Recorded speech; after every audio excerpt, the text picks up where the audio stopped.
हम लोग बात कर रहे हैं टर्म प्लान को लेके, जिसका नाम है संपूर्ण रक्षा सुप्रीम, जिसकी आज हम लोग ट्रेनिंग करेंगे। इसके 3 वेरिएंट हैं और तीनों वेरिएंट के बारे में समझेंगे। पहला वेरिएंट है लाइफ ऑप्शन, दूसरा ऑप्शन है लाइफ प्लस ऑप्शन और तीसरा है इनकम ऑप्शन। इन तीनों वेरिएंट के बारे में आज कंप्लीट नो हाउ देने का कोशिश करूंगा, आपको समझाने का, बताने का। तो सबसे पहले आप सभी का वार्म वेलकम इस गुरुकुल ट्रेनिंग में, जिसमें कि आपको ये सब चीजें समझ में आए और आप इसको ज्यादा से ज्यादा यूज कर पाए। Purpose is very very clear.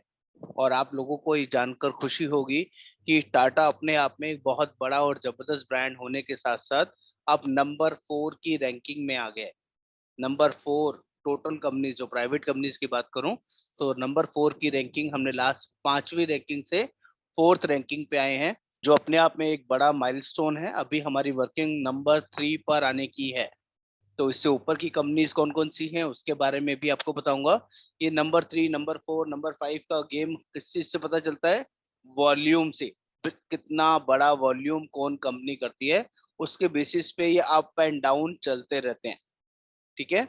तो इस अभी हमारे ऊपर जो 3 कंपनीज है, नंबर 1 एसबीआई बैंकिंग होने की वजह से, नंबर 2 एचडीएफसी और number 3 ICICI Pru. 4th number पर हमारी कंपनी है as a volume business wise, which is Tata, जो कभी 18वें नंबर पे, 15वें नंबर पे, 10वें नंबर पे हुआ करती थी। अब डे बाय डे हमारी कंपनी राइज कर रही है, आगे बढ़ती जा रही है और बहुत तेजी से ग्रोइंग स्टेज में है। और बहुत जल्दी हम लोग आईसीआईसी प्रू को पीछे करने वाले हैं। ये हमारी वर्किंग चल रही है, ये आपको पता होना चाहिए। चलिए, 21 सालों का ट्रस्ट है, 2001 में कंपनी स्टार्ट हुई थी, ये सभी को पता है। मैं जस्ट रिवाइज करा रहा हूँ आप लोगों को, ताकि जब कुछ नए लोग भी हैं हमारे साथ और कुछ पुराने लोग भी हैं जिनको कंपनी के बारे में कंप्लीट नो हाउ होना चाहिए। तो टर्म प्लान के साथ साथ कंपनी के बारे में स्लाइटली नो हाउ दूंगा। 21 सालों से कंपनी स्टार्ट है, 2001 से, और डेस्परेटली 21 सालों का ट्रस्ट है। 21 ईयर ट्रस्ट, टाटा आईए का भरोसा, जो हमारी टैगलाइन है। ये हमारे टाटा के ग्रुप है। जब भी आप किसी को टाटा के बारे में कुछ भी समझाएं, बताएं, तो इसका स्क्रीनशॉट फोटो अच्छे से खींच लीजिए कि टाटा सबसे बड़ी कंपनी है टीसीएस आईटी के अंदर। आईटी से लेके ट्रेडिंग, बैंकिंग, सॉरी बैंकिंग छोड़ के स्टील, ऑटोमेशन या consumer and retail, infrastructure, financial services, aerospace, tourism, telecom and trading and investment में हर जगह टाटा है। बहुत बड़े लेवल पर कंपनी काम कर रही है और हर जगह टाटा की प्रेजेंस अवेलेबल है। तो टाटा कोई छोटा ब्रांड नहीं है और टाटा पर आज तक कोई सिंगल एलिगेशन नहीं है जिसने चीटिंग करी हो या किसी ने कोई फ्रॉडुलेंट एक्टिविटी की हो जिसकी वजह से कंपनी की इमेज या नाम खराब हुआ हो। Never ever, Tata doesn't do. तो इसीलिए टाटा का नाम और ब्रांड बहुत वैल्यू रखता है। ये टाटा का क्लेम सेटलमेंट रेशो है। जब भी आप कोई टर्म प्लान बेचेंगे तो आपको पता होना चाहिए कि क्लेम रेशो क्या है। तो 1920 की बात करें तो 99.06% अपने आप में ह्यूज क्लेम रेशो है, जो बहुत शानदार है, बहुत जबरदस्त है। जिसका भी 99% से प्लस चल रहा है वो कंपनी ऑलवेज बेटर है। तो इसमें क्लेम वाइज, हमारा क्लेम रेशो वाइज कोई मैच नहीं है। बहुत बढ़िया तरीके से हम लोग काम कर, और ये हर महीने ऊपर नीचे प्लस माइनस चलता है। कभी 98 पॉइंट समथिंग कुछ होगा, कभी 99 होगा, कभी 98.5 होगा, 7 होगा, कोई और ऊपर नीचे कोई ना कोई कंपनी प्लस माइनस चलती है। आपकी नॉलेज के लिए आपको दिमाग में क्या रखना है, 95% प्लस जिसका भी क्लेम रेशो अच्छा है वो सारी कंपनीज अच्छी है, उसमें कहीं भी कोई इफ एंड बट नहीं है। जब आप कस्टमर से ऑनलाइन डिस्कस करते हैं, बात करते हैं, तो उनको समझा सकते हैं। आपसे पूछे तो आपको अपना क्लेम रेशो पता होना चाहिए। जल्दी से समझते हैं टर्म प्लान की बेसिक टर्म्स एंड कंडीशंस क्या होती हैं, जो सबसे ज्यादा इंपॉर्टेंट है। इसको स्क्रीनशॉट भी लीजिएगा और प्रॉपरली नोट भी कर लीजिएगा। ये वो बेसिक टर्म्स कंडीशंस हैं जो सभी कंपनीज में एप्लीकेबल है, not even Tata. 18 to 60 years, basically क्या एज है, किस एज के लोगों को हम लोग टर्म प्लान अप्रोच कर सकते हैं। किसी 70 साल वाले को, किसी 65 साल वाले को, किसी 85 साल वाले को हम टर्म प्लान दे ही नहीं सकते।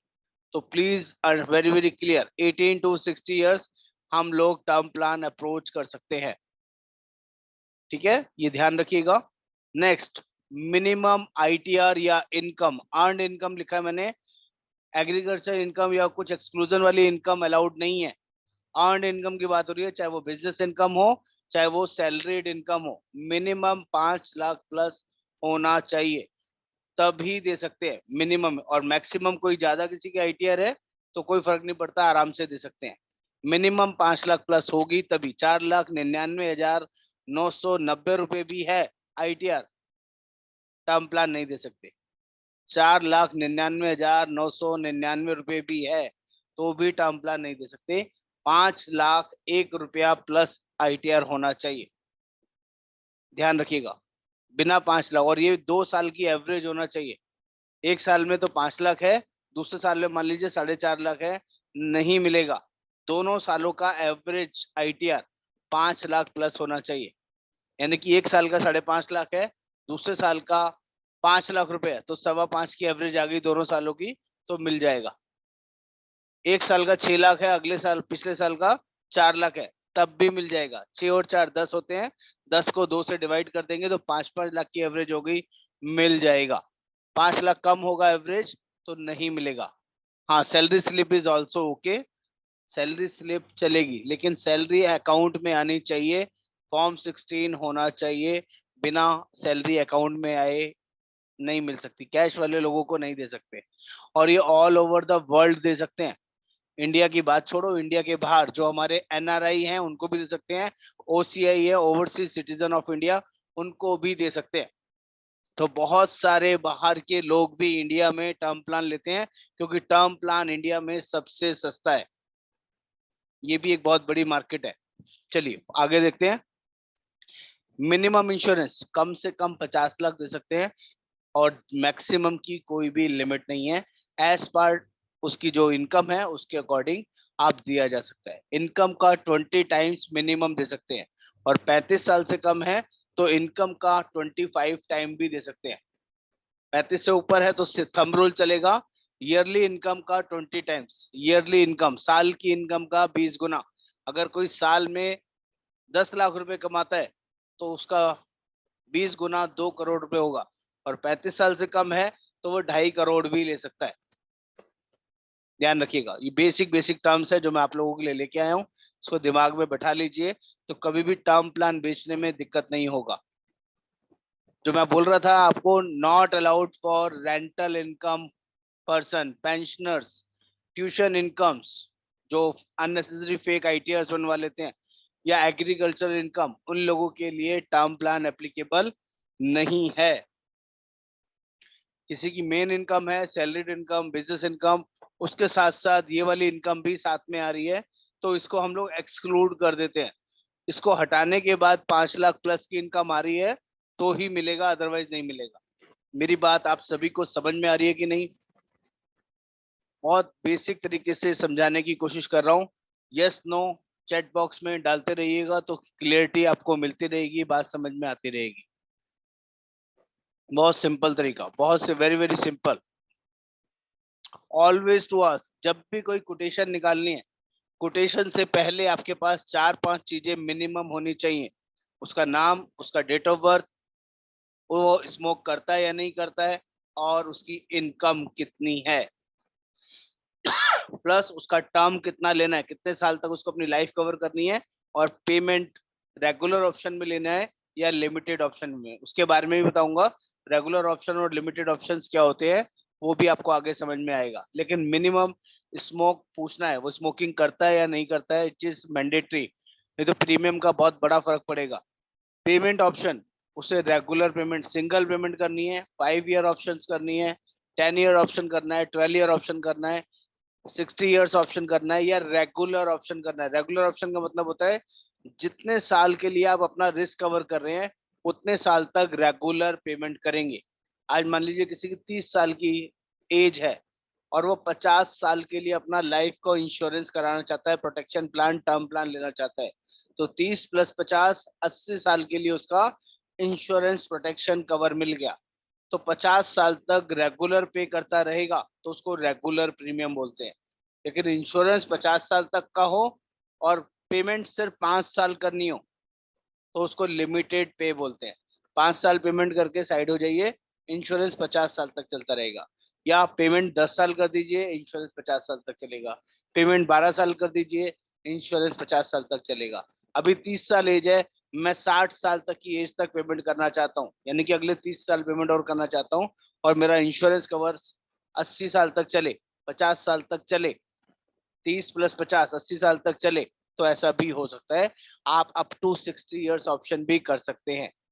42 साल की एज है, कोई कहता है मैं 60 साल तक पेमेंट करूंगा, जब तक मैं कमाता हूँ, कमाऊंगा, जब तक पेमेंट करना चाहता हूँ, इसके बाद नहीं पेमेंट करना चाहता, तो आप कर सकते हैं। ऐसा ऑप्शन आता है लिमिटेड पे के अंदर।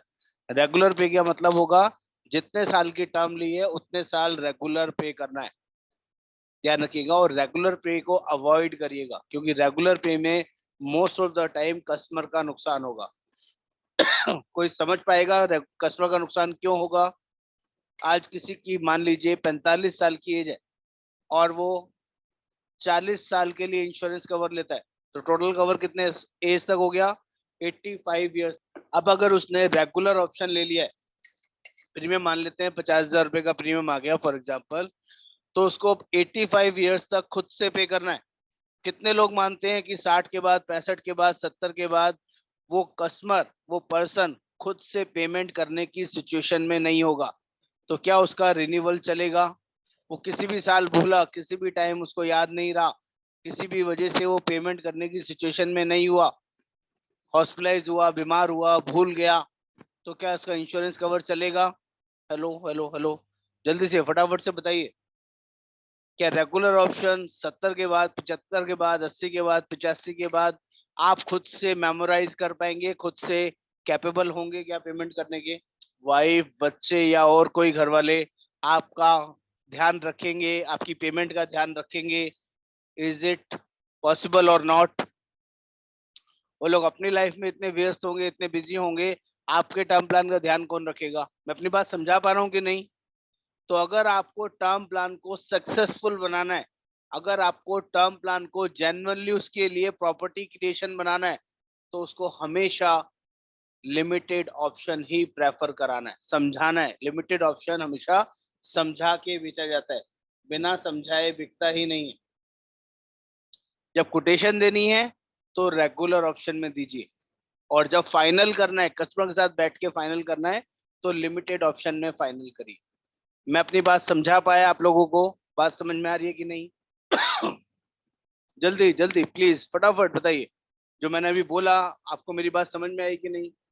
कोटेशन देनी है तो लिमिटेड में नहीं देनी है, कोटेशन हमेशा रेगुलर ऑप्शन में देनी है। और जब फाइनल करना है कस्टमर के साथ, जब वो तैयार हो गया, ओके हो गया, तब उसको लिमिटेड ऑप्शन में कन्वर्ट करना है। आराम से हो जाएगा, थोड़ा समझाने की जरूरत है। चलिए आगे बढ़ते हैं। टर्म पीरियड, टर्म पीरियड का मतलब होता है कि कितने साल तक इंश्योरेंस कवर आपको लेना है। आप 20 साल, 30 साल, 35 साल, 40 साल, 50 साल, 100 साल तक की एज तक का इंश्योरेंस कवर ले सकते हैं, या लाइफ लॉन्ग कवर भी ले सकते हैं, लाइफ कवर भी ले सकते हैं।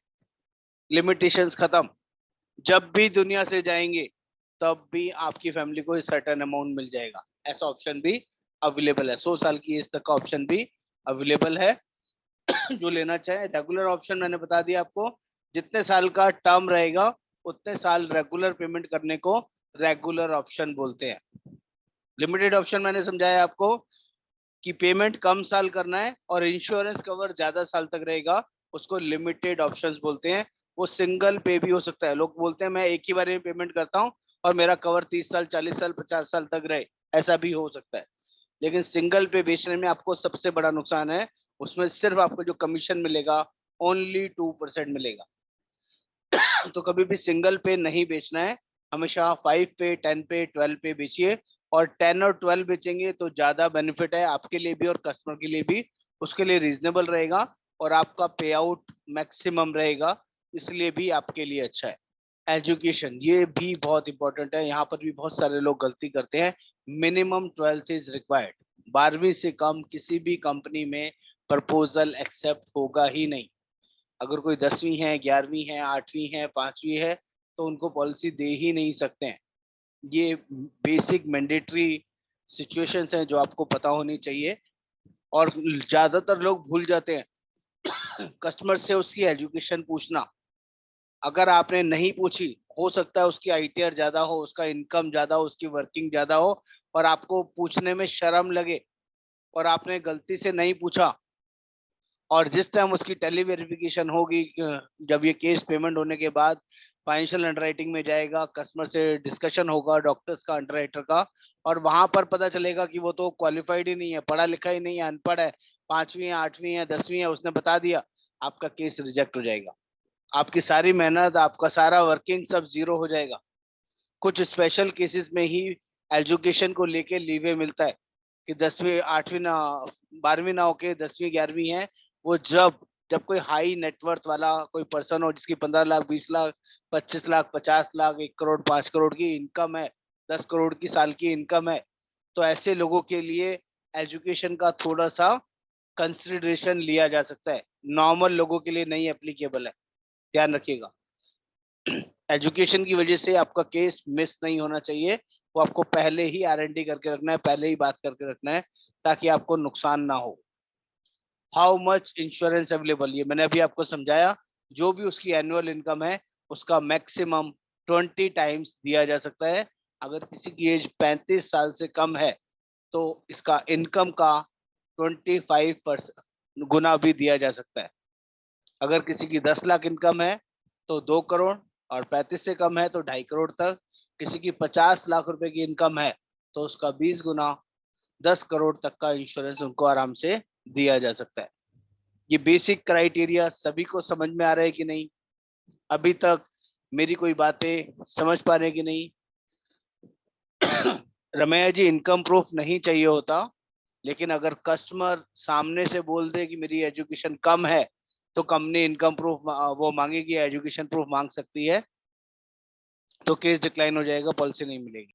कंपनी चाहे तो मांग सकती है, उसके बताने में हेजिटेशन हुआ, वो समझ नहीं पा रहा है, हिंदी इंग्लिश बातचीत करने में उसको दिक्कत हो रही है, और वो साइन हिंदी में करता है, या गुजराती में करता है, या लोकल लैंग्वेज में करता है, तो कंपनी उसका एजुकेशन प्रूफ मंगवा सकती है, मांग सकती है, और उस टाइम नहीं हुआ तो पॉलिसी नहीं मिलेगी। 3 तरह के ऑप्शन रहेंगे इसमें। लाइफ ऑप्शन, जिसमें प्योर लाइफ का इंश्योरेंस रहेगा। लाइफ प्लस ऑप्शन, जिसमें रिटर्न ऑफ प्रीमियम रहता है, जो भी आपने प्रीमियम पे किया वो आपको वापस मिल जाएगा। और तीसरा इनकम ऑप्शन, ये भी मैंने आपको समझाया था, 0.01% इंश्योरेंस अमाउंट का आपको मिलना शुरू हो जाएगा 55 साल, 60 साल, या 65 साल की एज से, जब से आप लेना चाहें। तीनों तरह के ऑप्शन हमारे पास अवेलेबल है, जो आप लेना चाहें या समझाना चाहें, बताना चाहें, आप बता सकते हैं। पहला, दूसरा, तीसरा, ये सर 3 ऑप्शंस हैं, ये भी आगे आएंगे, ये मैं समझाऊंगा अभी आगे आपको। लाइफ ऑप्शन का मतलब होता है, शॉर्ट में समझा देता हूँ। ओके, शशांक जी ने पूछा है, और स्मोकिंग मीन्स, ये भी बता देता हूँ फटाफट, एक एक क्वेरी आपको क्लियर करता हूँ। पहले जिनका क्वेरी था, एक्सप्लेन वंस, पुलेन जी क्या पूछना चाह रहे हैं, समझ में नहीं आ रहा। 1 2 3 के बारे में बताता हूँ। पहले समझ लेते हैं कि स्मोकिंग का मतलब सिर्फ स्मोकिंग करना नहीं है। स्मोकिंग का मतलब इससे भी है कि अगर वो कोई खैनी, तंबाकू, गुटखा, इस तरह की चीजें भी खाते हैं, तो वो भी स्मोकिंग का ही पार्ट है, जिसमें निकोटीन होता है। टबैको जिसमें भी आएगा, अगर वो चीज डायरेक्ट ईट करते हैं, तो वो भी स्मोकिंग के अंदर ही काउंट होगा, उसका प्रीमियम भी स्मोकिंग वाला ही लगेगा। और ड्रिंक करता है तो उसका लोडिंग आएगा। वो प्रीमियम कैलकुलेशन के लिए जरूरी नहीं है ड्रिंक करता है नहीं करता है, लेकिन स्मोकिंग के लिए, स्मोकिंग करता करता है या नहीं, टोबैको खाता है या नहीं, प्रीमियम कैलकुलेशन के लिए जरूरी है। अगर कोई ड्रिंक करता है या कोई उसको बीमारी निकल के आती है मेडिकल टेस्ट के अंदर, तो कंपनी उसके लिए एक्स्ट्रा प्रीमियम, एक्स्ट्रा लोडिंग लगाती है, 20%, 25%, 40%, 50%, उसको एक्स्ट्रा प्रीमियम देना पड़ेगा, तभी उसका पॉलिसी कंटिन्यू होगा, नहीं तो नहीं होगा। स्मोकिंग की वजह से नहीं, ड्रिंकिंग या बैड हैबिट्स या बीमारी की वजह से। स्मोकिंग का प्रीमियम तो ऑलरेडी बढ़ा हुआ आता है। अगर किसी का मान लीजिए 10,000 रुपए का विदाउट स्मोकिंग प्रीमियम आता है, और कोई स्मोकिंग वाले का प्रीमियम की बात करूंगा, तो हो सकता है 14,000, 15,000, 16,000 की रेंज में प्रीमियम आएगा। तो प्रीमियम का बहुत बड़ा फर्क होता है। अगर किसी का 1 लाख रुपए का प्रीमियम, मैं 12 पे की बात करूं, नॉन स्मोकिंग का, तो स्मोकिंग वाले का 1,40,000 1,50,000 की रेंज में प्रीमियम होगा। 30-40% एक्स्ट्रा प्रीमियम होता है लोडिंग स्मोकिंग वाले का। और तीनों ऑप्शंस के बारे में बताऊं। लाइफ ऑप्शन का मतलब प्योर लाइफ इंश्योरेंस। आज मैंने 1 करोड़ का लाइफ इंश्योरेंस प्रोटेक्शन कवर लिया। अगर मुझे 40 साल के लिए मैंने कवर लिया है और 40 साल के अंदर मेरी डेथ नहीं होती है और जो भी प्रीमियम मैंने कंपनी को पे किया वो 0 हो जाएगा, कोई बेनिफिट नहीं मिलेगा अगर मैं 40 साल के बाद भी जिंदा रहा। लेकिन अगर 40 साल के अंदर कभी भी मिस हैपनिंग होती है, डेथ होती है बाय एनी मीन्स, तो मेरी फैमिली को 1 करोड़ रुपए मिल जाएगा। इसे बोलते हैं टर्म प्लान। कितने लोग लाइफ ऑप्शन को समझ पा रहे हैं? लाइफ ऑप्शन एवरीबडी क्लियर और not? Life option is purely term plan, purely life insurance protection cover, जिसमें जितने टाइम के लिए आप इंश्योरेंस कवर लेंगे, अगर कुछ नहीं हुआ तो जो भी पैसा आपने दिया है वो 0 हो जाएगा, उसमें कुछ भी वापस नहीं मिलेगा। और कुछ हो गया तो कंपनी जितने लाख का भी आपने इंश्योरेंस लिया था उतना पैसा फैमिली को दे देती है। चाहे 50 लाख लिया हो, 1 करोड़ लिया हो, 2 करोड़ लिया हो, 5 करोड़ लिया हो, 500 करोड़ का इंश्योरेंस लिया हो, वो सारा पैसा आपके नॉमिनी को मिल जाएगा। ये पहला ऑप्शन है। दूसरा ऑप्शन है life plus option. Shashank ji, आपका क्वेश्चन वैलिड है। अगर कोई कस्टमर आज निकोटिन नहीं लेता है, आज टबैको नहीं लेता है, आज स्मोकिंग नहीं करता है और पॉलिसी ले लेता है, कल को आगे चल के 1 साल बाद, 2 साल बाद, 5 साल बाद, 10 साल बाद वो कुछ भी अपने लाइफस्टाइल चेंज करता है, तो उसे कंपनी को इन्फॉर्म करना पड़ेगा और कंपनी उस टाइम दोबारा फिर एनालाइज करेगी और डेविएशन जो भी डिफरेंशियल हुआ है, उसकी लाइफ का स्टेटस जो भी चेंज हुआ है, उसके according add on extra premium charge कर सकती है। और आप नहीं बताएंगे और उसकी वजह से ही डेथ होती है, तो कल को आपको क्लेम में दिक्कत आ सकती है।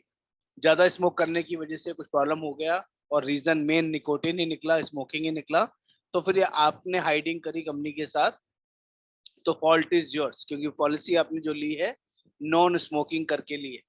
तो चेंज करेगा तो वो बताएगा, अपना लाइफस्टाइल चेंज करेगा तो उसको बताना मैंडेटरी है, अदरवाइज क्लेम में उसको इशू आ सकता है, चाहे वो किसी भी कंपनी से लिया हो। सेकंड ऑप्शन में चलते हैं जिसको हम बोलते हैं लाइफ प्लस ऑप्शन। जैसे कि हमने पहले ऑप्शन में सीखा, अगर किसी ने 40 साल तक इंश्योरेंस का प्रीमियम पे किया और उसकी डेथ नहीं होती है तो वहां पर कुछ नहीं मिलता, यहाँ पर मिलेगा। लाइफ प्लस ऑप्शन में जितना पैसा आपने पे किया, जितना प्रीमियम आपने पे किया, अगर 40 साल 30 साल तक आपको कुछ नहीं हुआ, जितने साल का भी आपने टर्म लिया है आपको कुछ नहीं हुआ, तो जितना पैसा दिया है वो सारा पैसा वापस मिल जाएगा। इसको हम बोलेंगे लाइफ प्लस ऑप्शन। ये रिकमेंडेशन वाला ऑप्शन है। बहुत सारे लोग इसको बिलीव करते हैं, इस पे ट्रस्ट करते हैं और 0 होने से पैसा वापस लेना ज्यादा अच्छा समझते हैं।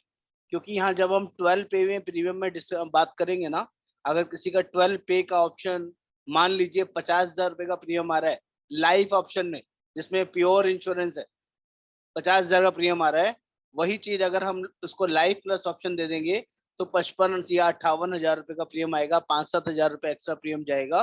तो कम से कम जो वो 58,000 रुपए दे रहा है, वो 58,000 के हिसाब से 12 साल में जो भी पे किया वो उसको 40वें साल में वापस मिल जाएगा। तो इसलिए लोग उसमें बिलीव करते हैं कि 50 पूरे 0 करने से अच्छा है 58 दे दो, 55 दे दो, तो लाइफ प्लस ऑप्शन लेना ज्यादा बेटर है। मैं दोनों ऑप्शन समझा पाया आप सभी को? Option 1 and 2 clear everybody? जल्दी जल्दी प्लीज फटाफट बताना पड़ेगा, यस और नो? ओके, क्लियर है। चलिए तीसरा एट लास्ट लास्ट ऑप्शन बताता हूँ, जिसका नाम है इनकम ऑप्शन, और ये बहुत ज्यादा चलन में है। इनकम ऑप्शन जितना ज्यादा सेल हो रहा है इससे बढ़िया कुछ है ही नहीं। यहाँ पर इनकम ऑप्शन में 2 वेरिएंट मिलेंगे। एक मिलेगा फिक्स इनकम ऑप्शन, 55 साल, 60 साल या 65 साल की एज से इनकम शुरू होगा। कितना? 0.01%। अगर किसी ने 1 करोड़ रुपए का इंश्योरेंस लिया है तो 0.01% होगा, 10,000 रुपए पर मंथ उसको मिलना शुरू हो जाएगा। अगर उसने 55 साल की एज से लेना शुरू किया है, लिखा है पॉलिसी लेते वक्त 55 की एज उसने डाली है और उसको 55 की एज से मिलना शुरू हो जाएगा। कब तक मिलेगा? जब तक उसकी एज, उसने पॉलिसी ली है। मान लीजिए मेरी एज आज 40 साल है और मैंने 40 साल के लिए टर्म प्लान लिया है। 80 साल तक मेरी एज के लिए काम करेगा और मैंने साथ में इनकम ऑप्शन राइडर ले लिया है, जिसमें 55 साल की एज से मुझे एक तरह का पेंशन का पैसा चाहिए, एक तरह से रिटर्न चाहिए, मनी इनकम ऑप्शन चाहिए। तो इसका बेनिफिट मुझे क्या मिलेगा? मैंने अगर 12 पे ऑप्शन लिया था, 12 साल में प्रीमियम देके खत्म हो गया मेरा, जो भी मेरा प्रीमियम बनता था। उसके बाद 55 साल की उम्र से मुझे 10,000 रुपये महीना मिलना शुरू हो जाएगा। जब तक मेरा पॉलिसी 80 साल तक मेरी पॉलिसी चलनी है, तो 25 साल तक 10,000 रुपये पर मंथ आता रहेगा। साल का 1,20,000 रुपये आ गया। अगर 10 साल भी ये मुझे पैसा आया, 65 साल तक मेरे को पैसा आया, तो 12 लाख रुपए आ गया। 20 साल तक अगर मेरे पास पैसा आया तो 24 लाख रुपए मुझे आ गया। और 75 साल की एज में मान लीजिए कि उस पर्सन की डेथ हो जाती है, तो 20 लाख रुपए माइनस करके कंपनी 80 लाख रुपए उसकी फैमिली को दे देगी। अगर कुछ नहीं हुआ तो मैंने 25 साल तक वो पैसा एंजॉय किया। 25 साल तक मैंने करीबन 30 लाख रुपए ले लिया। और मैंने लाइफ ऑप्शन के अंदर इनकम ऑप्शन लिया था, तो लास्ट में मुझे कुछ नहीं मिलेगा। डेथ हो जाती तो जितना पैसा मैंने लिया था वो माइनस होके बाकी का इंश्योरेंस कवर मुझे मिल जाता। और डेथ नहीं होती तो लास्ट में कुछ नहीं मिलेगा। इनकम ऑप्शन जब तक मिलता रहेगा जब तक आपकी पॉलिसी की टर्म है। मेरी बात सभी को समझ में आई कि नहीं? तीनों वेरिएंट क्लियर हुए कि नहीं? Life option, life plus option और इनकम ऑप्शन, एवरीबॉडी अंडरस्टैंड और नॉट? बात समझ पा रहे हैं कि नहीं? बहुत सिंपल शब्दों में समझाने की कोशिश कर रहा हूं ताकि आप अपने कस्टमर्स को ऐसे ही समझा पाएं, ऐसे ही सही तरीके से एक्सप्लेन कर पाएं। थैंक यू, थैंक यू आप सभी का टाइमली रिप्लाई करने के लिए। सभी लोगों से रिक्वेस्ट है सर, रिप्लाई टाइमली जल्दी जल्दी किया कीजिए ताकि चीजें जल्दी और बेटर हो सके। कुछ चीजें मैं आप लोगों के लिए लाया हूँ, ये सिर्फ यहाँ दिखाने के लिए। मेन प्रैक्टिस हम लोग कैलकुलेटर पर करेंगे, सिक्योर लाइफ ऑप्शन पे करेंगे कि वहाँ प्रीमियम कैसे निकालते हैं, राइडर कौन कौन से हैं, वो सब आप प्रैक्टिकली करके देखेंगे तो ज्यादा एंजॉय करेंगे, ज्यादा बेटर समझ में आएगा। अभी मैं आपको कुछ फैक्ट्स दिखा देता हूँ जिससे कि आप दिमाग में चीजें बैठा लें, समझ लें। मैंने कुछ कोशिश करी आप लोगों के लिए निकालने के लिए। 3 मेन रीजन निकाले हैं इंडिया के अंदर। वो 3 क्या रीजन हैं? After Covid, Covid has magnified uncertainties of life. ऐसा हुआ है, पहले प्री कोविड पैनेडेमिक क्या सिचुएशन थी और बाद में पोस्ट पैनेडेमिक क्या सिचुएशन है। लोगों को लगने लगा है सेफ्टी फॉरमोस्ट है, नेसेसिटी है, स्टेबिलिटी है, स्टैंडर्ड ऑफ लिविंग बेटर हो रहा है, फुलफिलमेंट। ये प्री एंड पोस्ट का आपको फैक्ट्स नजर आ रहे हैं। लोगों को रियलिस्टिक फिगर्स समझ में आ रही है और लोगों को अपनी लाइफ की कदर होनी शुरू हुई है। लोगों को ऐसा लगता है मेरा लाइफ कवर होना चाहिए। अगर मेरा कुछ नहीं हुआ, इंश्योरेंस नहीं हुआ और मेरे साथ कोई मिसहैपनिंग हो गया, तो मेरी फैमिली का कौन टेकिंग केयर करेगा? और कोविड के टाइम में बहुत अर्ली डेथ्स हुई हैं, तो लोगों को बहुत टेंशन भी लगी है। लोगों को लगा है कि हमारा टर्म प्लान होना चाहिए, और कुछ हो या नहीं हो टर्म प्लान जरूरी है। इसका एक और फैक्ट आपको दिखाता हूँ। 82.7% का प्रोटेक्शन गैप है। ये बहुत बड़ा गैप है। इसका मतलब होता है कि 100 में से 82% लोग अभी अनइंश्योर्ड हैं। ओनली 18% लोगों ने ही अपना एक्चुअली भी जितना इंश्योरेंस उनका होना चाहिए, एडिक्वेट इंश्योरेंस जितना होना चाहिए, उतना उन्होंने लिया हुआ है।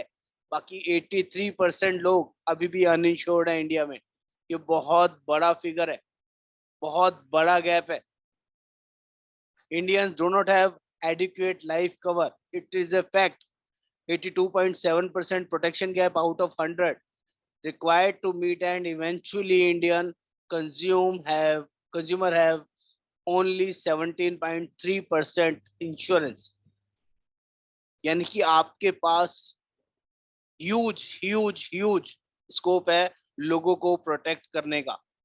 बहुत बड़ी पावर है। आप लोगों से मिलें, बात करें तो टर्म प्लान पर हर बंदा लेना चाहता है, बशर्ते उसको एक्सप्लेन कर पाए, उसको समझा पाए। ये बहुत जरूरी है। एक और फैक्ट्स आपको दिखा रहा हूँ। Reason why protection is precious, medical advancement and another factors have increased life expectancy. It means लोगों की एज बहुत बढ़ रही है। अब जो हमारी मेडिकल सर्विसेज एक्सट्रीम बेटर हो गई है, अब लोग जल्दी बड़ी बड़ी बीमारियों से भी रिकवर हो जाते हैं। जो पहले लोग 50 साल, 60 साल, 70 साल मुश्किल से जीते थे, आजकल 70, 75, 80, 90 तक लोग जा रहे हैं। ये आपका पेपर की कटिंग है। लोगों की एक्सपेक्टेंसी लाइफ बढ़ गई है। लाइफ लंबा जीना भी बड़ी प्रॉब्लम है, लॉन्ग लाइफ जीना भी बड़ी प्रॉब्लम है, और अनसर्टेनिटीज तो है ही। तो दोनों केसेस के अंदर आपका इंश्योरेंस अगर प्रोटेक्शन होता है, तो हम जाते जाते भी अपनी फैमिली को एक सौगात, एक एनिवर्सरी या एक बड़ी प्रॉपर्टी देके जाते हैं, एक बड़ी विरासत देके जाते हैं। इसलिए भी लोग टर्म प्लान लेना प्रेफर करते हैं। Next, life is precious, your life is precious, more precious is happiness of you, happiness of your loved ones। जब तक हम अपनी फैमिली के साथ हैं, इससे बेस्ट कुछ नहीं है। और टर्म प्लान किसी पर्सन की कमी को पूरा नहीं करता है। इंश्योरेंस किसी भी लाइफ के, किसी भी पर्सन के जाने को पूरा नहीं कर सकता है, सिर्फ उसके फाइनेंशियल कवरेज को थोड़ा सा फिल कर सकता है। उसकी फैमिली को वो लाइफ स्टाइल मेंटेन करने की पावर देता है, जो कोई और नहीं दे सकता।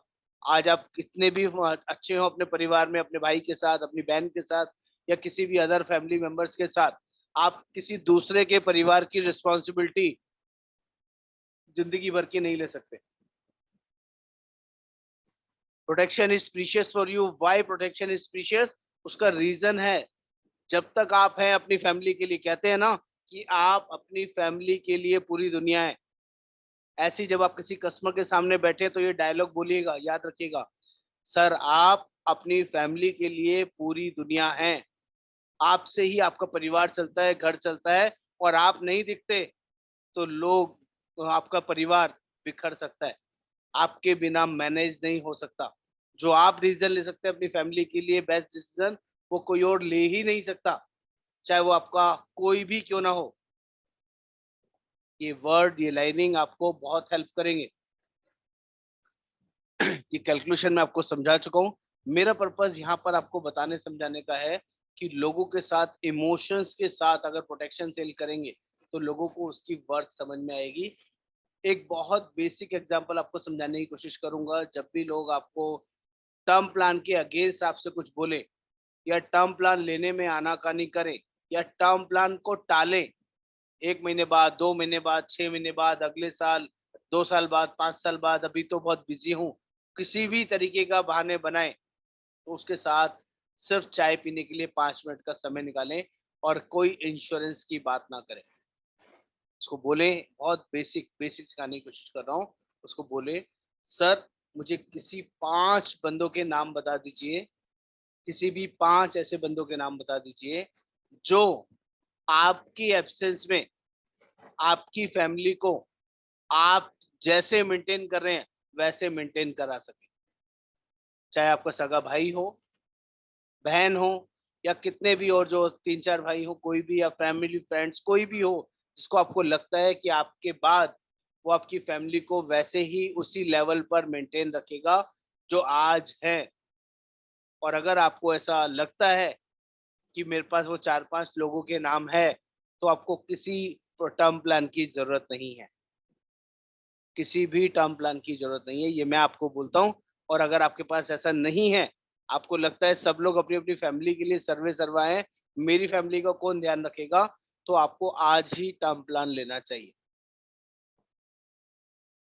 अगर आप ये किसी क्लाइंट के मुंह पर बोल सकते हैं, बात कर सकते हैं, तो आप कोई भी इंश्योरेंस सेल कर सकते हैं। आपके अंदर वो पावर, वो दम होना चाहिए, उसको ये रियलाइज कराने के लिए कि टर्म प्लान बहुत बड़ी पावर है, बहुत बड़ी पावर है। इसका दूसरा तरीका भी है, एक और सेल का तरीका है। आप लोगों से पूछते हैं, उनके घरों में जाते हैं, उनके घरों में गाड़ियां खड़ी होती हैं, एक से एक बड़ी बड़ी महंगी महंगी गाड़ियां होती हैं। आप पूछते हैं, सर गाड़ी कितने की है? कितने लाख की है, उसको पता है 20 लाख की है, 25 लाख की है, 50 लाख की है, 1 करोड़ की है। सर इंश्योरेंस कराया इसका? अरे हाँ, बिना इंश्योरेंस के तो गाड़ी चलती ही नहीं है रोड पे। क्यों? क्योंकि वो गाड़ी है और गाड़ी का मैंडेटरी लॉ है कि रोड पे चलेगी तो इंश्योरेंस इज रिक्वायर्ड। बहुत बढ़िया सर। सर आप बिजनेस करते हैं तो बिजनेस में स्टॉक का इंश्योरेंस कराया होगा, आपने प्रॉपर्टी का इंश्योरेंस कराया होगा, जिस ऑफिस में है उसका इंश्योरेंस कराया होगा। बोलेगा हाँ। सर आपने अपना हेल्थ इंश्योरेंस भी कराया होगा, कोई ना कोई इमरजेंसी में आपको हेल्थ की भी जरूरत पड़ सकती है। वो बोलेगा हाँ। उससे तभी पूछना है सर आपने अपना कितना इंश्योरेंस कराया है। वो बोलेगा 2 लाख, 5 लाख, 10 लाख, 20 लाख, जो जनरली लोग इधर उधर पॉलिसी ले लेते हैं, 5, 10 लाख, 15 लाख, 20 लाख की। सर एक्चुअल में आपकी वैल्यू क्या है? क्या किसी ने आपको कैलकुलेट करना सिखाया है क्या? What is human life value? ये छोटे छोटे टेक्निकल वर्ड हैं, उससे बोलना आपको आना चाहिए। सर आपकी ह्यूमन लाइफ वैल्यू के अकॉर्डिंग आपका इंश्योरेंस हो रखा है क्या? आप अपने बिजनेस में सर्वे सर्वा है, की मैन है, तो आपके रहने से बिजनेस बढ़िया रन होता है, आपके नहीं रहने पे क्या वो बिजनेस वैसे ही रन करेगा क्या? आपकी बिजनेस की टर्नओवर कितनी है, उसके बेसिस पर आपका इंश्योरेंस डिसाइड होगा। आपकी इनकम साल की कितनी है, उसके बेसिस पे आपका डिसाइड होगा। आप अगले 10 साल, 20 साल, 25 साल कितनी इनकम कमाने वाले हैं, उसके बेसिस पे आपका ह्यूमन लाइफ वैल्यू निकलेगा। किसी ने आपके साथ डिस्कस किया है क्या इस चीज को लेके? आज से पहले कभी आपने अपनी ह्यूमन लाइफ वैल्यू निकालने की कोशिश करी है क्या? जब ऐसे बड़े बड़े शब्द दो चार लोगों के साथ आप डाल देते हो ना, तो उसका दिमाग घूमना शुरू हो जाएगा, यार तो बहुत इंटेलिजेंट एजेंट है, कुछ ज्यादा ही दिमाग लगाता है, इससे तो जवाब ही नहीं है। जब हम जवाब नहीं ले पाते तो कस्टमर फिर आपकी बात मानने लगता है और आपको टालता रहता है, जब कुछ ना कुछ जवाब देता रहता है। तो समझ लीजिए आपके अंदर अभी वो टैलेंट और वो वर्किंग अभी नहीं आई है। हाँ श्री कृष्ण जी, अभी भी कुछ हैंड रेज है आपका? अगर कुछ क्वेरी है तो प्लीज चैट बॉक्स में डालिए, या अभी हम लास्ट में 10 मिनट के लिए 1 to 1 डिस्कस करेंगे, तो उसमें आप कर सकते हैं। नहीं तो फिर बीच में जो रिदम है वो ब्रेक हो जाएगा और जो चीज मैं समझाना चाह रहा हूँ वो निकल जाएगी सर। चलिए, ये आपको मैंने रियल फैक्ट्स दिखा रहा हूँ, जो चीज मैं आपको बता रहा था कि हमारी कंपनी 4th रैंक पे आ गई है। ये हमारा कंपटीशन से 4th रैंक क्लियरली आपको नजर आ रहा है। नंबर 1 पे जो एस दिख रहा है वो एसबीआई है। नंबर 2 पे जो आई दिख रहा है वो आईसीआईसी प्रू है। और नंबर 3 पे जो एच दिख रहा है वो एचडीएफसी, वो एचडीएफसी है।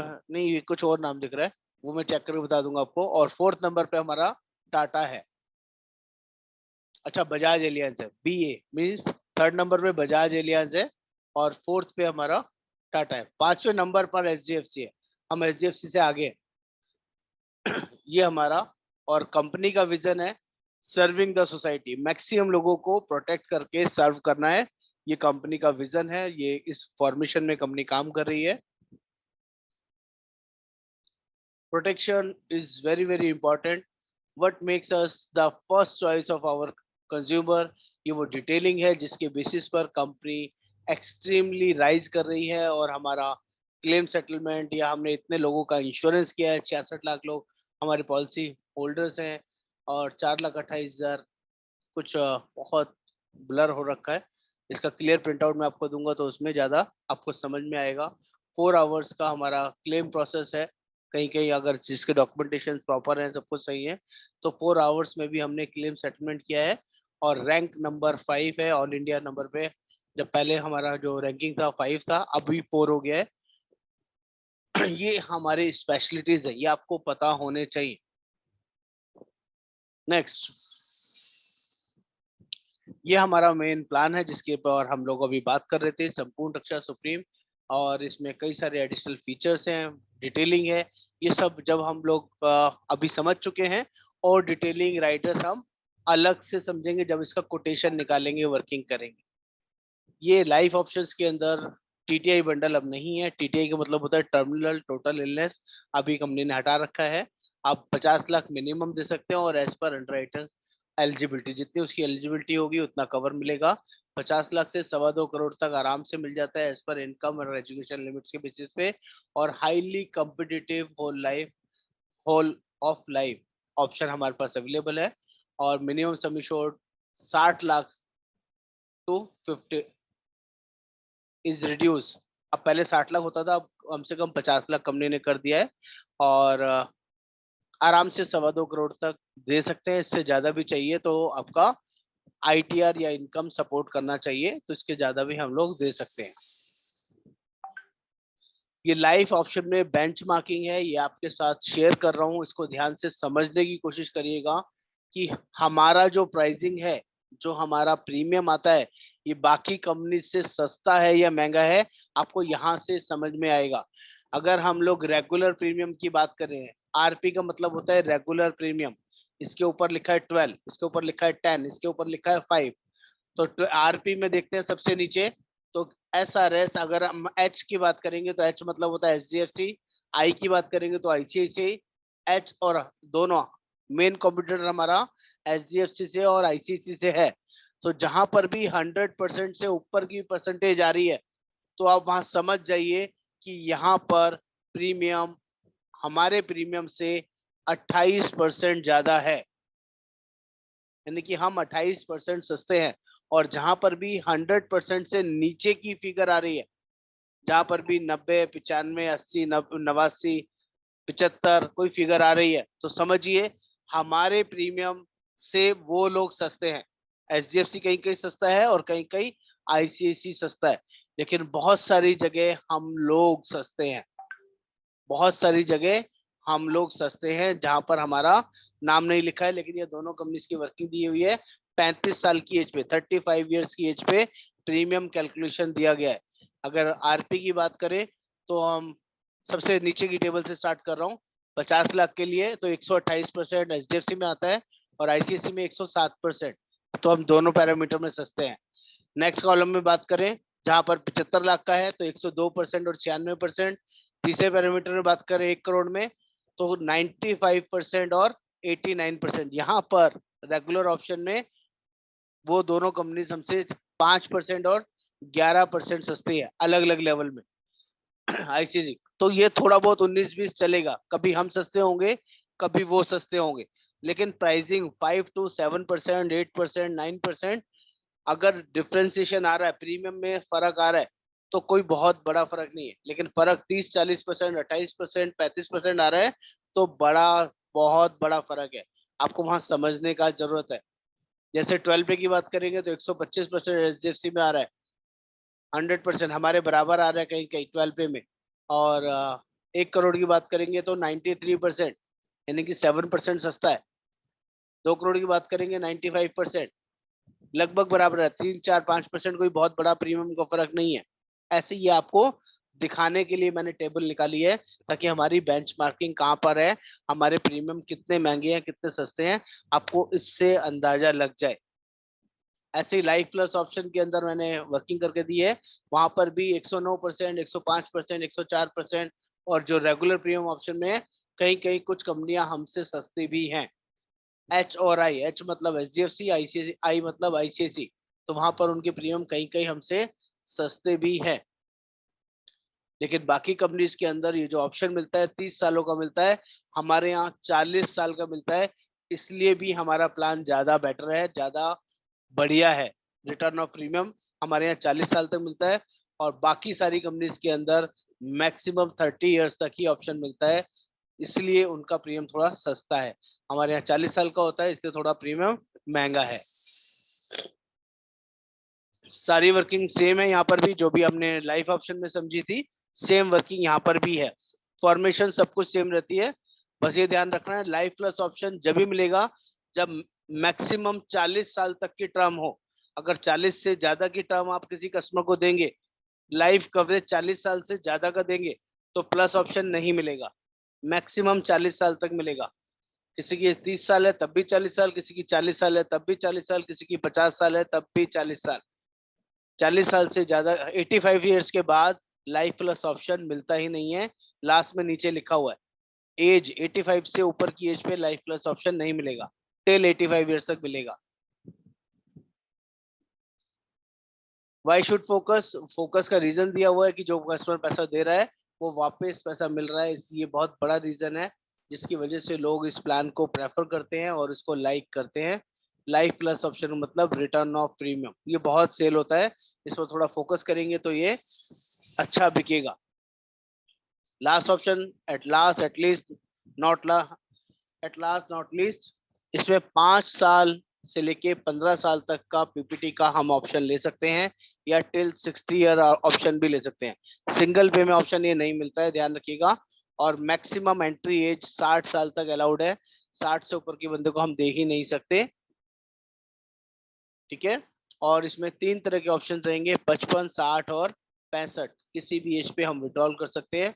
यहाँ पर ऑप्शन दिखाया गया है, income during PH, life time benefit pay out, when consumer need it the most, जब उसको चाहिए तब ये ऑप्शन मिलेगा। Life income option a win win proposition for the customer, ये आप समझा सकते हैं, बता सकते हैं। यहाँ पर 3 ऑप्शन दिए गए हैं, 55 साल, 60 साल और 65 साल। देखिए नीचे की तरफ लिखा हुआ है पैरा के अंदर, और यहाँ पर ऑप्शन आता है 0.01 से लेके 0.15% तक कस्टमर चूज कर सकता है पॉलिसी लेते वक्त कि मुझे 0.01% लेना है, 0.02% लेना है, 0.5% लेना है, 0.10% लेना है, 0.15% लेना है, वो चूज कर सकता है। अगर उसको ज्यादा पैसा चाहिए तो वो ज्यादा भी ले सकता है। Everybody understand? बात समझ पा रहे हैं कि नहीं? ये जब तक मिलेगा जब तक उसकी टर्म रहेगी, तो जितना ज्यादा वो लेगा अकॉर्डिंगली उसका प्रीमियम थोड़ा महंगा होगा।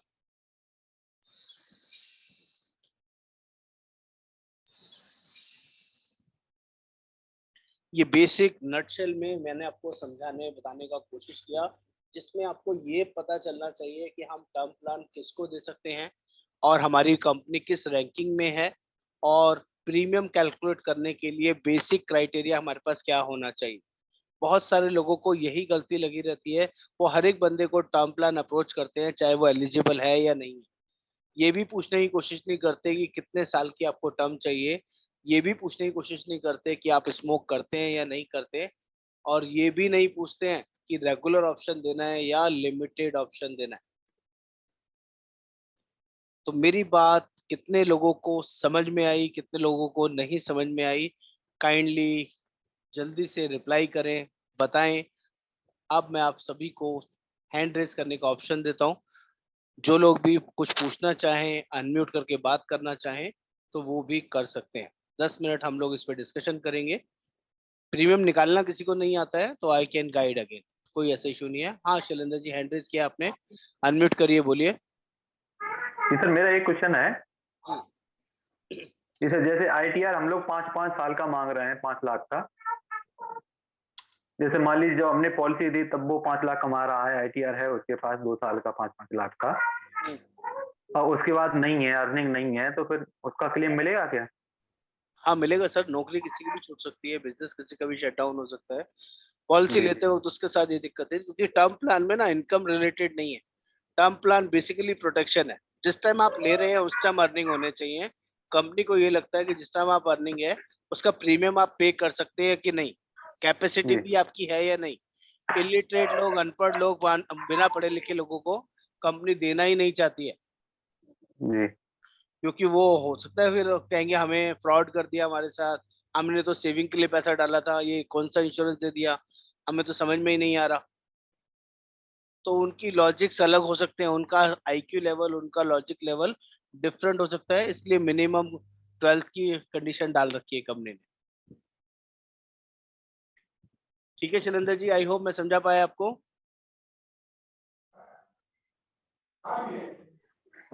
जी अभय जी। हाँ सर, मैं ये बोल रहा था, जैसे आपने बताया आप लाइफ ऑप्शन और लाइफ प्लस ऑप्शन, तो उसके दोनों के प्रीमियम में बहुत थोड़ा डिफरेंस आता है। मैं जी 21 12 पे में, 12 पे में। हाँ 12th पे में मैं जी। अभी देख रहा था, जैसे 30 इयर्स का एक बंदा है, उसका रेगुलर पे में उसका प्रीमियम आ रहा था करीब 11,000 करीब, ठीक है। और उसका जो प्लस में ऑप्शन में किया तो करीब 20,000 आ रहा था, करीब करीब जस्ट देख रहा था डबल हो जा रहा है सर प्रीमियम इस सर केस में। कहीं कहीं ऐसा होगा, लेकिन जो मीडियम एज में अगर हम बात करेंगे तो कहीं कहीं 2, 4, 5 हजार का ही फर्क पड़ेगा, कहीं कहीं 8, 8 हजार, 10 हजार का ही फर्क पड़ेगा। वो person to person, age to age difference आएगा। या हो सकता है मैंने रेगुलर ले लिया इसलिए ऐसा हो रहा होगा, अगर हम हाँ, लिमिटेड आपने लेंगे रेगुलर लिमिटेड लेते तो नहीं आता सर, तब नहीं इसलिए मैंने आता। बोला कि लिमिटेड वाला देखिए तो फर्क मिलेगा हम्म, सर आपको। लिमिटेड रेगुलर वाले में तो कस्टमर कन्वर्ट होगा ही नहीं, हम्म, क्योंकि वहाँ प्रीमियम उसका डबल दिखेगा। लेकिन यस, वहाँ प्रीमियम डबल लिखेगा। 2-4 हजार में बढ़ा हुआ दिखेगा तो वो आराम से कन्वर्ट हो जाएगा return of premium. Yes yes. जी रमेश जी बोलिए, हैंड रेस किया है सर आपने, गुड अनम्यूट इवनिंग, कीजिए। कैसे हो सर जी आप? मैं अच्छा हूँ सर, आप बताइए आपको कुछ क्लियरिटी मिल रहा है कि नहीं, गुरुकुल ट्रेनिंग में कुछ यूजफुल हो रहा है कि नहीं? जी सर, बहुत ही यूजफुल हो रहा है। हाँ बताइए सर, क्या आपको पूछना है? सर मेरे को एग्जैक्टली ये पूछना था कि हम टर्म में अगर किसी को रिटर्न ऑफ प्रीमियम देते हैं तो हम्म उनको मतलब कौन सा प्रीमियम रिसीव होता है? नेट प्रीमियम रिसीव होता है या फिर लाइफ कवर का प्रीमियम रिसीव होता है? मतलब रिटर्न ऑफ प्रीमियम के अंदर मतलब राइडर का प्रीमियम वापस मिलेगा या नहीं मिलेगा? सर टेक्निकली बात करूं तो उससे ज्यादा ही मिलेगा, जो आपने दिया है उससे थोड़ा ज्यादा ही मिलता है। चाहे आप राइडर के साथ मान लीजिए, जीएसटी के साथ मान लीजिए, उससे ज्यादा ही मिलेगा। मान लीजिए किसी का 20,000 रुपये का प्रीमियम है और उसने रेगुलर ऑप्शन चूज कर लिया, 8 लाख रुपए जमा कराया 40 साल के अंदर, तो जब उसको पैसा आएगा ना तो 8.5 लाख 9 लाख रुपए के करीब आएगा। हम इतना ही बोलते हैं, जितना दिया उतना मिल जाएगा। क्योंकि आप देखिए उसका होरिजन जो है, इंश्योरेंस कवरेज जो है वो 40 साल के लिए है, 30 साल के लिए है। तो रिटर्न ऑफ प्रीमियम का मतलब ये नहीं है कि जो दिया है सिर्फ एग्जैक्टली उतना ही मिलेगा। कंपनी क्या करती है, उस पैसे में से थोड़ा सा पोर्शन किसी न किसी सेविंग ऑप्शन में डाल देती है, जिससे कि जितना आप पे कर रहे हो उतनी रिटर्न 40 साल में आ जाए, 30 साल में आ जाए, जो भी आपने टर्म लिए। तो इतना बता के चलिए सर, जो राइडर वगैरह जो भी लिए है ना, वो सबके बराबर आपको पैसा मिलेगा सर, डोंट वरी, घबराइए मत। लेकिन ओके सर। टेक्निकली हम बोल के चल सकते हैं कि जो दे रहे हैं वो मिलेगा, जितना दे रहे हैं उतना मिलेगा सर। ओके सर, दूसरा मेरे को ये पूछना था कि हम हम्म ये इंडियन टर्म प्लान है, जैसे कि ये अभी आपने समझाया वो हो गया, फिर परम रक्षक हो गया, ये सब हम हम्म। एनआरआई को सेल कर सकते हैं क्या? हाँ सर, जितने भी प्रोडक्ट है सब दे सकते हैं आप एनआरआई को। तो उसमें सर उनका मतलब इनकम एलिजिबिलिटी वहाँ की कंसिडर होगी? हाँ ऑब्वियस है सर, बाकी इनकम तो वहाँ पे भी उनको, चाहे वो आईटीआर भरते हैं या नहीं भरते हैं, उनको बैंक में जो भी उनका अकाउंट में पैसा आता है, सैलरी आती है, वो उनको प्रूव करना पड़ेगा, बताना पड़ेगा। ओके, और मतलब साथ में समझ लीजिए कि यहाँ पे किसी की आईटीआर 5 लाख का फाइल होता है तो हम उसको हम्म 20 टाइम्स 1 CR तक दे सकते हैं, तो आराम उनका से भी दे हम सकते हैं, 20 टाइम्स दे पाएंगे उनकी सैलरी का? बिल्कुल दे पाएंगे सर। शशांक जी ओके। आपने और सही लिखा है, जीएसटी कई कंपनियां माइनस करके देती हैं, ऐसा भी है। जो रिटर्न ऑफ प्रीमियम में जो पैसा मिलेगा उसमें जीएसटी वाला पार्ट माइनस करके देती है। और रिटर्न ऑफ प्रीमियम में बेस्ट पार्ट है आपका, जो जीएसटी है वो भी बहुत कम लगता है। आपको पता है ना कि जो प्योर जी टर्म प्लान लेंगे तो 18% जीएसटी लगेगा, और प्लस वाला ऑप्शन लेंगे तो 4.5% जीएसटी लगेगा। कौन सा ज्यादा अच्छा है? 4.5 वाला। तो इसलिए भी आप कस्टमर को समझा सकते हैं सर, 18% ना देके 4.5% दो ना सर, और सेकेंड ईयर ऑनवर्ड्स ये भी 2.25% ही रह जाएगा, जी सर। जबकि वहां और पर हर साल 18% ही रहेगा। जी सर, और अगर समझ लीजिए हम किसी एनआरआई को सेल कर रहे हैं टर्म हम्म इंश्योरेंस और हम्म। उनका मेडिकल चेकअप आता है, तो वो मेडिकल चेकअप कैसे होगा? कंपनी वहां पे फैसिलिटेट करके देगी उनको? हाँ सर, कंपनी वहाँ अरेंज करके देगी जहाँ पर अवेलेबल होगा। और कुछ कंट्रीज ऐसी होती हैं जहाँ पर वो फीचर और फैसिलिटीज अवेलेबल नहीं होता। कंट्रीज की भी कैटेगरीज होती हैं, ए ग्रेड कंट्रीज होती हैं, बी ग्रेड कंट्रीज होती हैं, सी ग्रेड कंट्रीज होती हैं। तो ए ग्रेड कंट्रीज में कंपनीज के लैब्स और अवेलेबल होते हैं, टाई अप्स अवेलेबल होते हैं, वहां पर उसको पैसा नहीं देना पड़ेगा, वहां पे जाए और टेस्ट करा के आ जाए। लेकिन बी और C grade D grade categories की कंट्रीज के अंदर कस्टमर को खुद से टेस्ट करा के देने पड़ेंगे, और उसका कॉस्ट उसको खुद से बियर करना पड़ेगा। Okay sir, thank you. ठीक है जी। श्री कृष्णा जी बोलिए, कुछ पूछना चाह रहे हैं? नमस्ते सर। जी नमस्ते। हाँ ट्यूशन जो प्राइवेट टीचर होगा वो ट्यूशन से इनकम कमाता होगा ज्यादा ना? हम्म। और वो आरटीआर फिर करेगा ना, फिर इनकम ज्यादा हाँ होगा सर, ट्यूशन इनकम का तो। यहाँ पर जो मतलब था, जो मैंने लॉजिक दिया है वो उनके लिए दिया है जो लोग फेक आईटीआर बनवाते हैं ट्यूशन इनकम के नाम पे। वाइफ की आईटीआर बनवा दी और किसी और फैमिली पर्सन की आईटीआर बनवा दी, और चाहते हैं उस पर टर्म प्लान मिल जाए। एक्चुअल इनकम नहीं होती जो ट्यूशन इनकम करके दिखाते हैं, क्योंकि वो इनकम कैश में आती है, तो वो उसको कंसिडर नहीं किया जा सकता। लेकिन अगर कोई पर्सन कोचिंग इंस्टीट्यूट से चला रहा है और उसकी इनकम अकाउंट में आती है, ट्रांजेक्शन अकाउंट में आती है, और आईटीआर प्रॉपर फाइलिंग होती है, तो चलेगा सर, उसमें मिल जाएगा। यहाँ पर ट्यूशन इनकम का मतलब जो होमली ट्यूशंस करते हैं, होम टू होम, घर घर जाके जो ट्यूशंस करते हैं या अपने घर पे बुला के ट्यूशंस करते हैं, उनसे मतलब है, उनके लिए नहीं मिलेगा सर। Okay, thank you. ठीक है जी। एनीबडी? सर मेरे को एक डाउट ये भी था कि मतलब मेरे को किसी ने ऐसा बताया था कि मतलब जिनकी कमीशन इनकम होती है, जैसे कि मेरी हो गई कि मेरा कमीशन इनकम है, तो मुझे टर्म प्लान नहीं मिल सकता। सर मिलेगा ना सर, आपके लिए कोई दिक्कत नहीं है सर। आप इंश्योरेंस एजेंट है, एक कमीशन एजेंट दूसरे होते हैं जो आपके अलग तरह की डीलिंग करते हैं, कुछ ऐसी चीजों में ब्रोकरेज कमाते हैं जिसमें इन्वॉल्वमेंट कम है। सर कुछ शोर आ रहा है पीछे से, म्यूट कर रहा हूँ सभी को। हाँ, कुछ सिर्फ ब्रोकर एजेंट्स होते हैं जो कहने के लिए नाम की इनकम लेते हैं, काम नहीं करते, वो इनकम दिखाने के लिए इनकम लेते हैं। जैसे कि क्या हुआ, कोई बहुत बड़ी कंपनी है, उसको अपना बिजनेस में खर्चे दिखाने के लिए आगे कमीशन देना है कि मेरे को इन्होंने बिजनेस सोर्स करके दिया और आप उनके जानकार हैं, तो आपको 10 लाख 20 लाख 25 लाख का कमीशन इनकम दे दिया जी, इन्होंने मेरे को 2 करोड़ रुपए का ऑर्डर दिलवाया, इसलिए इनका ये कमीशन आ गया। तो उसमें आपका कुछ काम नहीं हुआ, पूरे साल में एक ही ट्रांजेक्शन हुई आपके अकाउंट में। तो ऐसे लोगों को अर्न इनकम कंपनी कई बार नहीं मानती है। लेकिन जो लोग इंश्योरेंस एजेंट हैं, जो लोग रेगुलर मेहनत कर रहे हैं, उनका हर महीने, हर 3 महीने में, हर 15 दिन में, 10 दिन में कोई ना कोई ट्रांजेक्शन आ रही है, रेगुलर चर्निंग हो रही है, तो वो अर्न इनकम है, उनको कोई दिक्कत नहीं होता, उनको मिलेगा सर। ठीक है। Okay sir, thank you. हाँ सतबीर जी। क्लेम कैसे, अगर क्लेम आया तो क्लेम कैसे मिलेगा? कंपनी को क्या प्रूफ मिलेगा कि ये बंदे की डेथ कैसे हुई है? सर दो तरह के पैरामीटर्स होते हैं डेथ के केस में। एक, या तो नेचुरल डेथ होगी किसी बीमारी की वजह से, किसी हार्ट अटैक या कोई ना कोई कंसर्न की वजह से, जो नेचुरल कॉज होगा। और दूसरा कॉज होता है एक्सीडेंट की वजह से, या कोई ड्रिंक एंड ड्राइव, लड़ाई झगड़ा या कोई ना कुछ ऐसा हुआ होगा।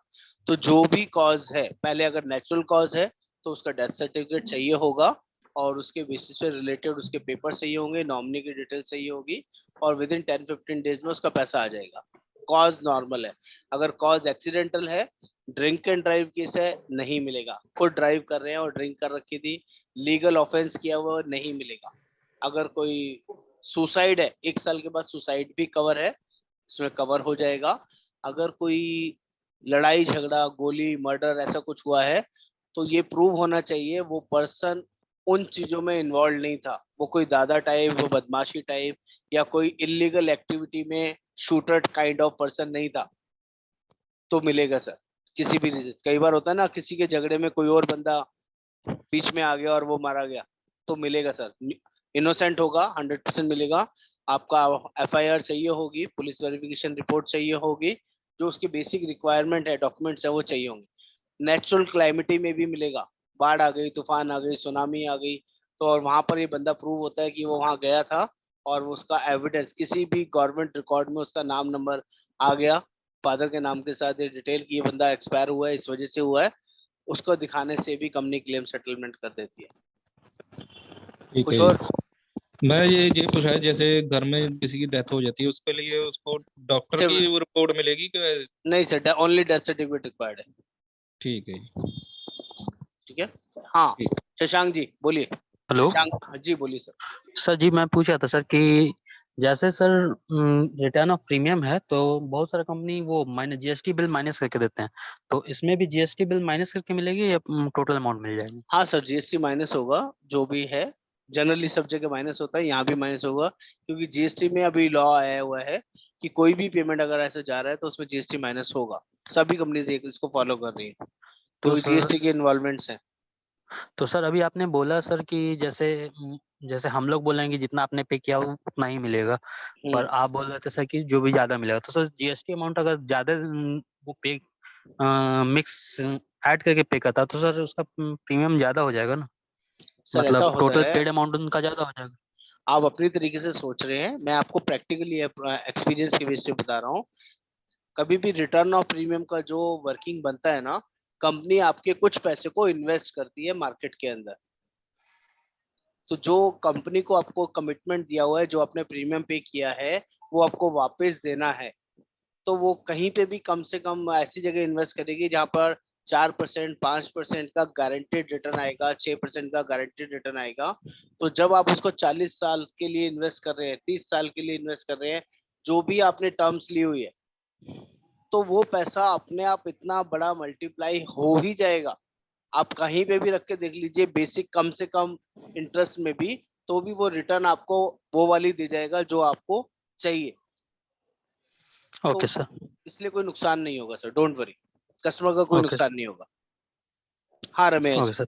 सर जैसे कि आपने बताया कि मतलब डेथ के केस में कौन से डॉक्यूमेंट सबमिट करने पड़ते हैं कंपनी को, तो एनआरए के लिए भी मतलब कौन से डॉक्यूमेंट्स रिक्वायर्ड रहेंगे अगर किसी एनआरए को हम सेल सेम सर, करते हैं? सेम, वो कैसी डेथ हुई है उसके ऊपर डिपेंड करता है, और वहाँ की जो भी लोकल अथॉरिटी होगी वहां से डेथ सर्टिफिकेट उसको देना पड़ेगा, और रीजंस ऑफ डेथ उसमें मेंशन होना चाहिए कि वो हॉस्पिटल में डेथ हुई है, घर में डेथ हुई है, कोई एक्सीडेंटली डेथ हुई है, वो कॉज ऑफ डेथ पता होना चाहिए, चलना चाहिए।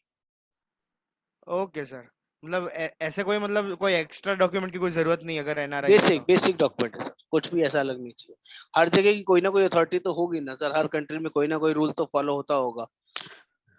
सर हमारे इंडिया में जी सर हमारे इंडिया में जो भी डेथ सर्टिफिकेट बनते हैं उस पे सर रीजन नहीं दिया होता है कि उनका रीजन क्या है सर, डेथ का। यहाँ नहीं होता है, लेकिन अगर किसी का कोई एक्सीडेंटल कॉज होगा तो एक्सीडेंटल केस का प्रूफ तो यहाँ पर भी चाहिए होगा ना सर। अगर कोई एक्सीडेंटल डेथ होगी तो एक्सीडेंटल का कॉज, कोई हॉस्पिटल कुछ ना कुछ मेंशन होगा, उसके साथ में डेथ सर्टिफिकेट लगेगा सर। ऐसे ही वहां पर हाँ भी और सर हॉस्पिटल का कोई ना कोई डॉक्यूमेंटेशन, या कोई पुलिस से रिलेटेड कोई कंसर्न है तो उसकी पीओसी रिपोर्ट्स वो साथ में लगेगी सर, सर अगर कुछ जैसे कंसर्न किसी है का तो। डेथ एक्सीडेंटल हो जी किसी का डेथ एक्सीडेंटल होता है और पर उनके टर्म राइडर में एक्सीडेंटल डेथ बेनिफिट नहीं है, उस कंडीशन में भी ये केस एक्सीडेंटल में जाएगा या नॉर्मल पेमेंट हो जाएगा? सर, नॉर्मल पेमेंट में ही जाएगा। जिसमें राइडर नहीं लिया है उसमें राइडर का बेनिफिट नहीं मिलेगा। डेथ वाला जो भी आपका सम एश्योर्ड कवरेज है वो मिलेगा। Death means any kind of death आपका कवरेज रहेगा। सर, सुसाइड तो खुद ही करता है बंदा, कोई दूसरा मारेगा तो वो सुसाइड थोड़ी ना होता है।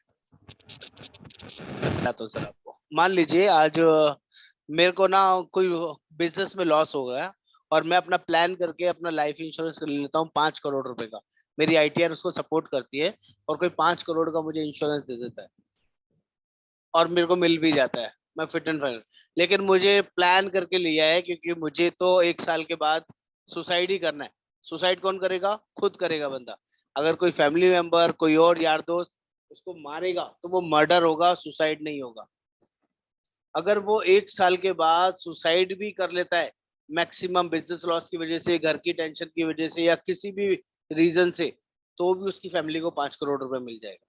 लेकिन 1 साल से पहले करेगा तो नहीं मिलेगा। कंपनी कहती है जो लोग प्लान करके भी ले रहे हैं ना सुसाइड करेंगे, 1 साल के बाद उसका मूड चेंज हो जाएगा। जनरली लोग नहीं कर पाते 1 साल के बाद। सुसाइड करना इतना आसान नहीं है, सबके बस की नहीं।